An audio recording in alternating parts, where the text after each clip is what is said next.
शांति। आज 1 जून 2025 भारत में रविवार है। Today is 1st June 2025 and it's Sunday in Bharat. आज की मुरली का जादुई रहस्य स्वयं को प्रेरणा देने के लिए magical secrets of today's Murli for motivating the self। आज रविवार है तो अव्यक्त बाप दादा के बहुत ही पावरफुल और मधुर महावाक्य है। मुरली की रिवाइज डेट है 21 October 2005। The revise date of the murli is 21 October 2005। मुरली का टाइटल है संपूर्ण और संपन्न बनने की डेट फिक्स कर, समय प्रमाण अब एवर रेडी बनो। बहुत सुंदर मुरली है, फंडामेंटल है, बार बार पढ़ने जैसी है, बहुत गहराई में जा सकते हैं। जिन्होंने भी अभ्यास किया है, सोचो ये 2005 में बाबा चाहते थे कि आप बस अभी फाइनल संपूर्ण अवस्था में जाओ, बहुत हो गया, डेट फिक्स करो।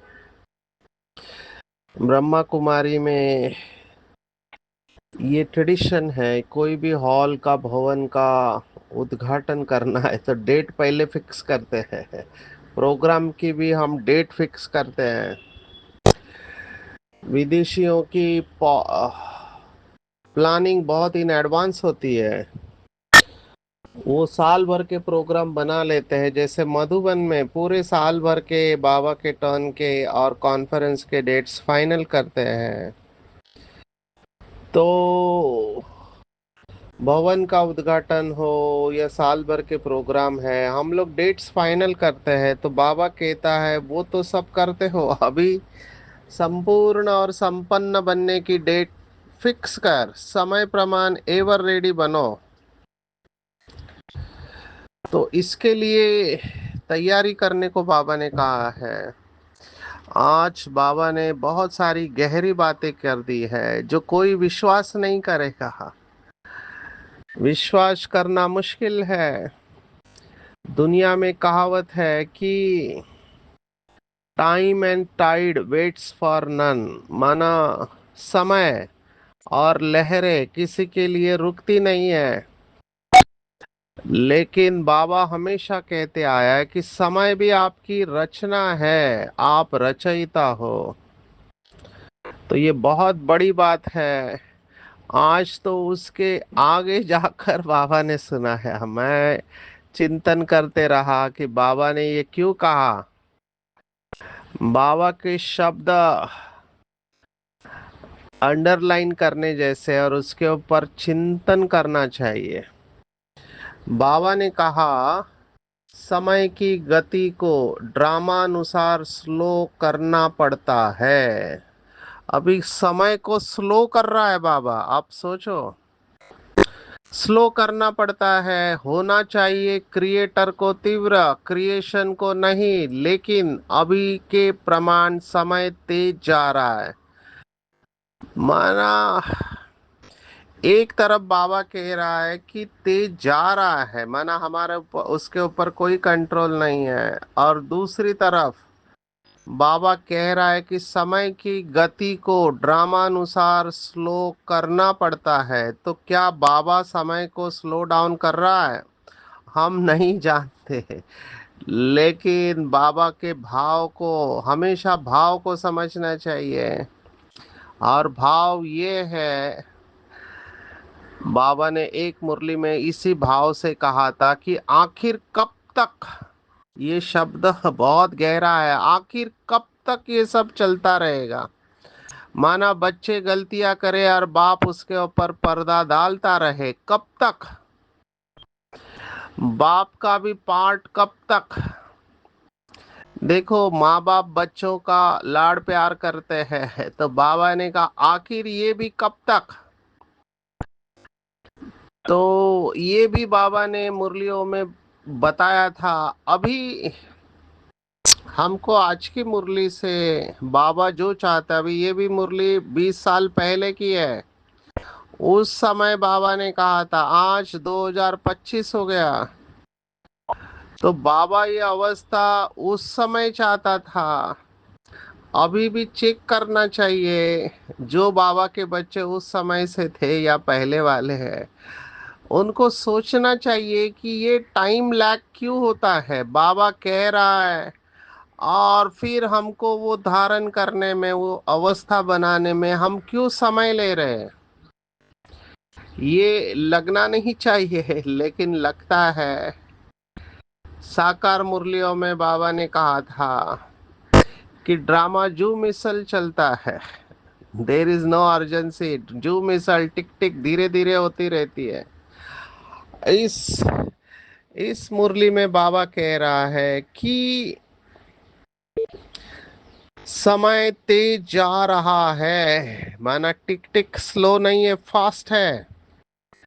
प्रकृति एवर रेडी है, सिर्फ ऑर्डर के लिए रुकी हुई है। ड्रामा का समय ही ऑर्डर करेगा ना। स्थापना वाले अगर एवर रेडी नहीं होंगे, तो विनाश के बाद क्या प्रलय होगी? होनी है प्रलय, कि विनाश के बाद स्थापना होनी है। तो स्थापना के निमित्त बने हुए अभी समय प्रमाण एवर रेडी होने चाहिए, और बाप दादा यही देखना चाहते हैं। तो बाबा की आश, जो बाबा 5,000 वर्ष में एक बार बच्चों से मिलने आता है, वो बाप अपने बच्चों से कुछ आश रख रहा है कि बच्चे संपन्न और संपूर्ण बनो। तो पूरी मुरली, ये कॉल ऑफ टाइम करके सब्जेक्ट विदेशियों ने दिया था, डबल फॉरेनर्स ने। बाबा को ये टॉपिक बहुत अच्छी लगी, कॉल ऑफ टाइम, कि समय पुकार रहा है। हमने अभी तक सुना आत्माएं पुकार पुकार रही है, दुखी होके पुकारते हैं।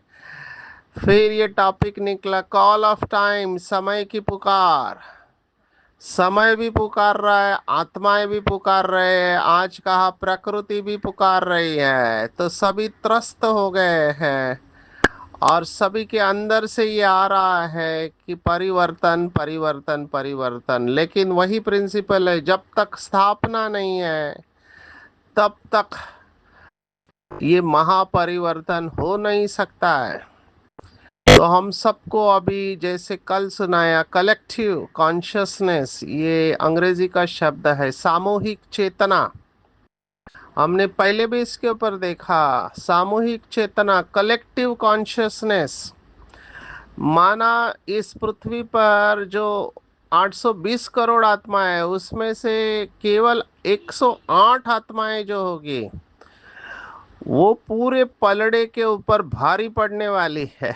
जैसे श्री कृष्ण के बारे में कहते हैं कि जब उसकी तुला की गई, माना उसको तराजू पर बिठाया गया, तो बहुत सारा आभूषण या सोना जो भी है रखा गया था, लेकिन फिर भी श्री कृष्ण भारी था। जैसे ही तुलसी का पत्ता, दल एक डाला एक विशिष्ट भाव से, तो वो पलड़ा भारी हो गया।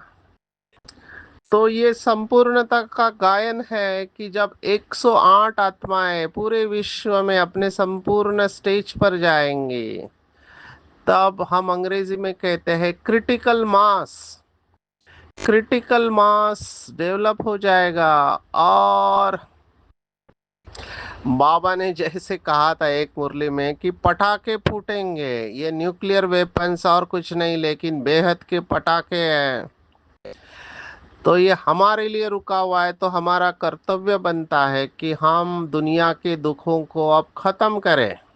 मैं इसको इस तरह से लेता हूँ कि मैं संपूर्ण नहीं बना हूँ, उसके वजह से लोग दुखी है। हालांकि वो अपने कर्मों के हिसाब से दुखी है, लेकिन अगर मैं अपनी संपूर्ण अवस्था तक जाता हूँ तो लोगों का या दुनिया का दुख कम हो सकता है। बेचारे सफर कर रहे हैं, जिंदगी का सफर और दुख का सफर, दोनों सफर साथ में चल रहे हैं।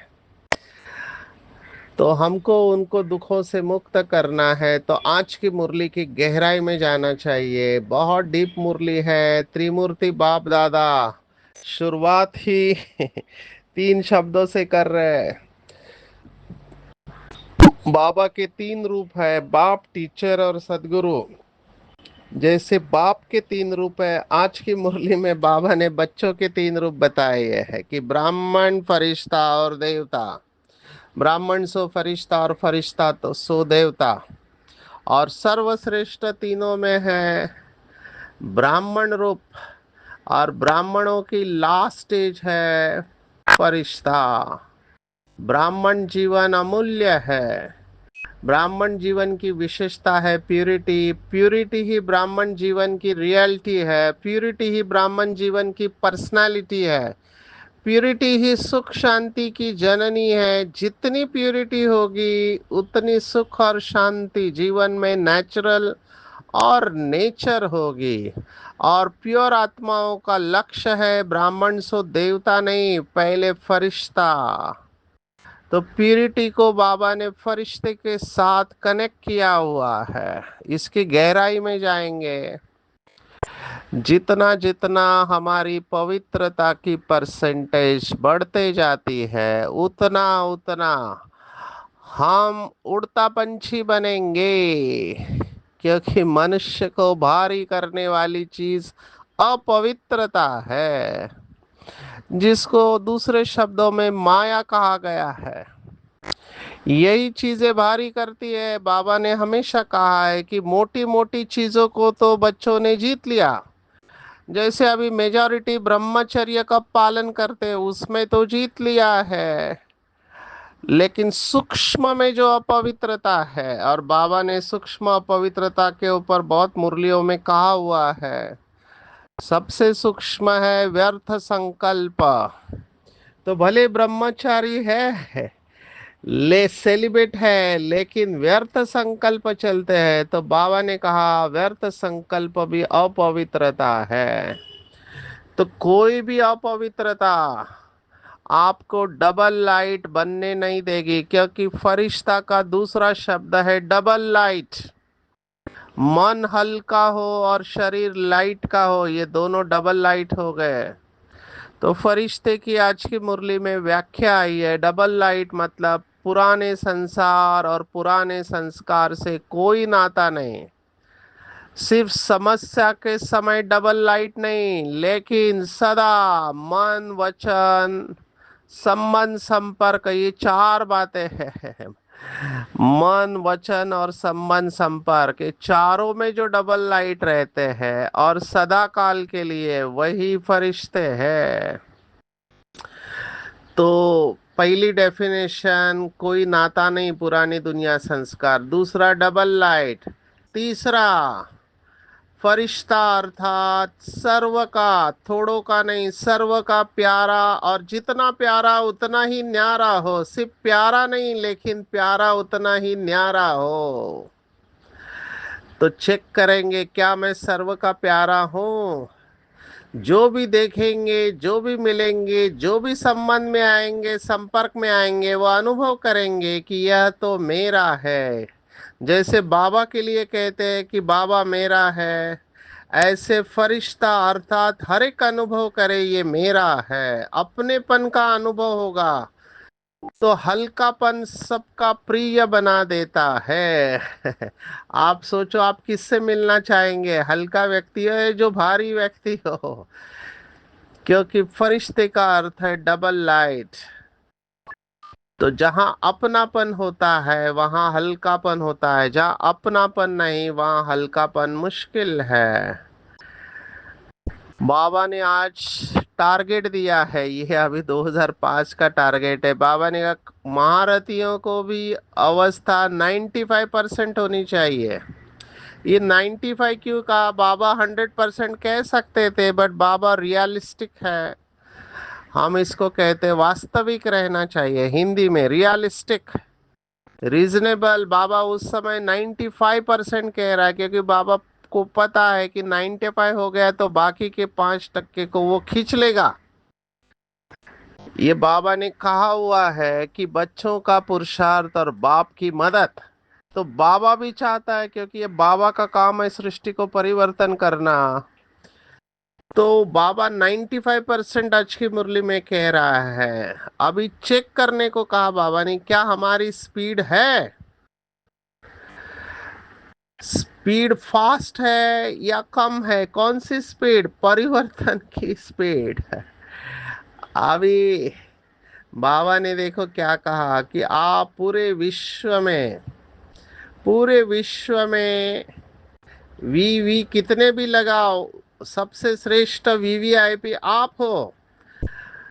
कल मैं पढ़ रहा था कि हिटलर जो था, उसका खाना चेक करने वाली जो व्यक्ति थी, वो वीआईपी को खाना खिलाने के पहले आपने सुना होगा कि उनका खाना चेक किया जाता है, कहीं उसमें जहर तो नहीं मिलाया। इवन राजा महाराजाओं का भी ये बात है द्वापर कलयुग की कहानियों में, क्योंकि उन्हें मारने की कोशिश होती है तो पहले उनका भोजन दूसरों को खिलाया जाता है। अभी जो टेस्ट करने वाला है उसको पता था कि कभी अंतिम समय आ सकता है, क्योंकि खाने में जहर हो और मैंने खा लिया तो टेस्ट करने वाला है उसको भी डर था। बाबा ने आज देखो क्या कहा है कि जो वीवीआईपी होते हैं उनकी कितनी चेकिंग होती है। आप सोचो, ये प्रोटोकॉल हमने गवर्नर के जितने भी प्रोग्राम किए, प्रेसिडेंट के किया, आप सोचो कितना स्ट्रिक्ट प्रोटोकॉल होता है। One lapse in the mistake and you are gone. आप सोचो भारत की प्राइम मिनिस्टर, उनके सिक्योरिटी वालों ने ही उनको शूट किया। कितने देश के प्रेसिडेंट है जिनको मार दिया गया है, शूट किया गया है। This is security lapse. अभी इंदिरा गांधी को मार दिया, फिर राजीव गांधी, उनको तो सीधा सीधा बताया गया है कि आप नहीं जाओ, आपके लिए खतरा है। लेकिन ड्रामा प्लान अनुसार जो होना है वो हो गया। उनको तो श्रीलंका में ही उनके ऊपर अटैक होना था, लेकिन वहां बच गए। परेड लेते समय पीछे से एक बंदूकधारी आके उन्होंने सिर के ऊपर मारने की कोशिश की, लेकिन इनकी हाइट ज्यादा थी इसलिए बच गए। वहां से फिर साउथ में आए, वहां पे सुसाइड बॉम्बर के द्वारा। तो ये सिक्योरिटी में वीआईपी लोगों की सिक्योरिटी के ऊपर मैं बोल रहा हूँ कि कितना चेकिंग होता है इनका, फ्लाइट का, कमरे का, खाने का। तो सबसे बड़े तो वीआईपी हम है, वो तो एक जन्म के लिए, वो भी थोड़े समय के लिए होते हैं। सारी सृष्टि ड्रामा के ब्राह्मण सो फरिश्ते कितने भी वीवी लगा दो तो भी हम उनसे महान हैं। बाबा ने उसका लॉजिक भी दिया है, क्योंकि कई बाबा के बच्चे इसको स्वीकार नहीं करते कि हम इतने बड़े कहाँ हैं, हमको तो कोई पूछता ही नहीं है। मैं हर जगह पे जाता हूँ तो देखता हूँ किचन वालों की एक फीलिंग होती है, सभी की नहीं, कुछ लोगों की, कि हमको तो कोई पूछता ही नहीं। झाड़ू मारने वाले, बर्तन मांजने वाले, वो चांसेस होते हैं कि वो हीन भावना में चले जाए कि ये तो काम बहुत हल्का है। प्लीज अंडरस्टैंड, काम कोई भी हल्का नहीं होता है। सेवा कोई भी छोटी नहीं होती है, सेवा सेवा होती है। सेवा के साथ हम कितना बेहद में रहते हुए सेवा करते हैं वो ज्यादा इम्पोर्टेंट है। तो भले आप बर्तन मांज रहे हो, झाड़ू मार रहे हो, पोता लगा रहे हो, लेकिन मन से आप बेहद में हो तो आप विश्व की स्टेज पर हो। देखो हमारी, मैं हमेशा भोली दादी को याद करता हूँ। बाबा उनको मुरली में क्यों याद करता है? भाषण करना नहीं आता है, लेकिन भोजन बनाते समय पूरी तरह से साइलेंस में और बाबा की याद में भोजन बनाती। तो भगवान को नोटिस करना पड़ा उस बात को। भगवान की नजर कहाँ गई? ज्ञान सरोवर के उद्घाटन में भगवान की नजर कहाँ गई? जो झाड़ू मारने वाले, साफ सफाई करने वाले, क्योंकि it was a big task. माना वो पूरा पहाड़, उसके ऊपर जो जंगल था उसको निकाल के उसको इस तरह से बनाना, it's a big task. Engineers की तो कमाल है ही है, लेकिन बाबा ने इनको पहले याद किया। तो हम वैल्यूएबल है, हमारे जैसे वैल्यू किसी की नहीं है, क्योंकि हमारे जो मंदिर बनते हैं वैसे किसी का नहीं बनता है। विधि पूर्वक पूजा, मंदिर बहुत बड़ा, मूर्ति 3 फुट की, तो जड़ की इतनी वैल्यू है तो चैतन्य की कितनी होनी चाहिए। फिर बाबा ने कहा लौकिक में भी कहावत है कि सोचो समझो और करो। तो हर काम करने के पहले चेकिंग करने को कहते हैं। तो बाबा ने कहा चेक करो, क्या मैं डबल लाइट हूँ? और चारों ही बातों में मनसा वाचा संबंध संपर्क इसमें संपन्न हूँ। क्योंकि अगर एक में भी कमजोरी है तो संपन्न नहीं कहेंगे। और कॉमनेस्ट कमजोरी है संबंध संपर्क। ये 3 सर्टिफिकेट की बात हमने कुछ दिन पहले भी देखी थी। बाबा ने आज कहा देखो, जोन में हल्के, सेंटर में हल्के है, बाकी विश्व में हल्के नहीं है, तो भी विश्व महाराजन नहीं बैठ सकते, बन सकते। राजधानी में रॉयल फैमिली में भी राज्य अधिकार है।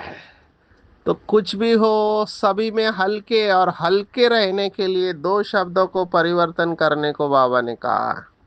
तो देखो बाबा कैसे मुरली को कनेक्ट करते जा रहा है। ये फ्लो को समझना चाहिए। पहले महिमा किया, ब्राह्मण सो फरिश्ता सो देवता। तो फरिश्ता बनने के लिए डबल लाइट, डबल लाइट माना हल्का। हल्का क्यों नहीं हो पाते? क्योंकि भारी रहते, और भारी करने वाले 2 ही शब्द है। ये माया की पालना है, समझ में ही नहीं आता।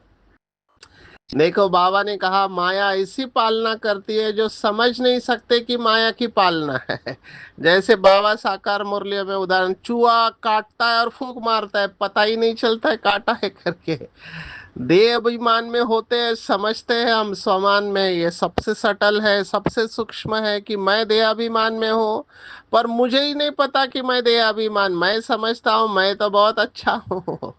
तो ये माया की पालना को समझना है, मैंपन और मेरापन। ये 2 शब्दों को बाबा ने परिवर्तन करने को कहा। जब भी मैं शब्द इस्तेमाल करो तो मैं के बाद आत्मा, और मेरा शब्द इस्तेमाल करो तो मेरा बाबा। ये 2 जिन्होंने परिवर्तन किया, और वो भी नेचुरल और नेचुरल। कई लोग ना दिमाग से बोलते हैं मैं आत्मा, लेकिन उसका अनुभव नहीं है। कई लोग दिमाग से बोलते हैं मेरा बाबा, लेकिन वो गहराई में नहीं गया है, तो परिवर्तन नहीं होगा। देखो बाबा के बच्चे क्या क्या ऑब्जर्व करते हैं, बाबा की भी गलतियां निकालते हैं। एक आत्मा ने मुझे कहा कि बाबा आप सभी मुरलियां बहनों को सामने रख के सुनाता है। मैंने कहा क्यों कह रहे थे? बोला ये देखो आज की मुरली में कहा मेरी साड़ी, बाबा मेरा कुर्ता भी बोल सकते थे। तो मुझे बहुत हंसने को आया। मैंने कहा बाबा आत्माओं से बात करता है, बाबा को उस समय वो याद आया होगा। आप उस साड़ी की जगह पे कुर्ता समझ लो, आपको क्या प्रॉब्लम है? कहते हैं नहीं बहनें रुमाल और साड़ी ज्यादा इस्तेमाल करते। मैंने कहा हम भी करते हैं। हम साड़ी नहीं करते, हम कुर्ता पैजामा इस्तेमाल करते हैं। तो ये छोटी छोटी बातों में नहीं जाना चाहिए हमको। बाबा सोल को देखता है, तो सोल कॉन्शियस होना चाहिए। ये छोटी छोटी बातें निकाल के लोग डिस्टर्ब होते रहते हैं। कई लोगों को आगे बैठने को नहीं दिया तो डिस्टर्ब हो गए। हम सीनियर हैं, हमारे लिए सीट। एक भाई तो इतना डिस्टर्ब हो गया, उसकी रोज की सीट पर कोई आके बैठ गया। अभी नया व्यक्ति है, उसे पता नहीं, वो आके बैठ गया। तो उसको इतना गुस्सा आया कि मेरी सीट पर आप कैसे बैठ गए? मैंने कहा मैं सोच रहा था कि ये सीट लेके जाने वाला है सतयुग में, यही सीट रहेगी। तो ये छोटी छोटी बातों में अपने को डिस्टर्ब नहीं करना। ये बहुत छोटी और बहुत मामूली बात है। रेस्पेक्ट मांगने से नहीं मिलता है, डिमांडिंग रेस्पेक्ट नहीं होना चाहिए, कमांडिंग रेस्पेक्ट होना चाहिए। मेरा शब्द बोला तो बाबा सामने आना चाहिए। जानना बाबा ने कहा 100% है, माना नॉलेज समझ गए, नॉलेजफुल हो गए, पावरफुल नहीं है, मानने में परसेंटेज है। तो ये दो शब्दों को पक्का करेंगे और उसको महसूस करेंगे और ये अभ्यास करेंगे, ये ड्रिल करने को बाबा ने कहा है। दो शब्द, मैं और मेरापन, मैं आत्मा मेरा बाबा, और दूसरे दो शब्द बाबा ने निमित्त और निर्माण, ये बहुत बड़े शब्द है। जितना निमित्त और निर्माण होते हैं तो उनको उतना मान मिलता है, सबके प्यारे बन जाते हैं। भाव और भावना, निमित्त भाव निर्माण भाव, और भावना है शुभ भावना शुभ कामना। उदाहरण बाबा ने दिया है। कई लोग कहते हैं बाबा मैंने 1 महीने तक उसके लिए शुभ भावना शुभ कामना, फिर भी बदलता ही नहीं है, फिर थक जाते हैं और दिल शिकस्त हो जाते हैं। मैं आपको अनुभव सुनाता हूँ। बहुत बड़ी आत्मा ने, माना बहुत सेंटर के निमित्त, उन्होंने बताया एक आत्मा उनके लिए पेपर बन रही थी। जब ये शुभ भावनाओं का बैंक का प्रोसेस चला, तब उन्होंने रोज अमृत वेले उसको इमर्ज किया और दिल से कहा कि ये आत्मा बहुत अच्छी है, बहुत अच्छी है, बहुत अच्छी है। दिल से कहा, क्योंकि दिल से जब कहते हैं ना तो वो उसके पास पहुंच गई, और जो इतने सालों से बात नहीं हो रही थी, वो पूरा शुभ भावना का जो वर्ष चला था, शुभ कामना बैंक, उसमें वो परिवर्तन हो गया। तो दिल से करते रहना चाहिए। समझो वो नहीं बदलता है, बाबा ने ये भी कहा अच्छा वो नहीं बदला तो मैं उसके साथ क्यों बदलूं।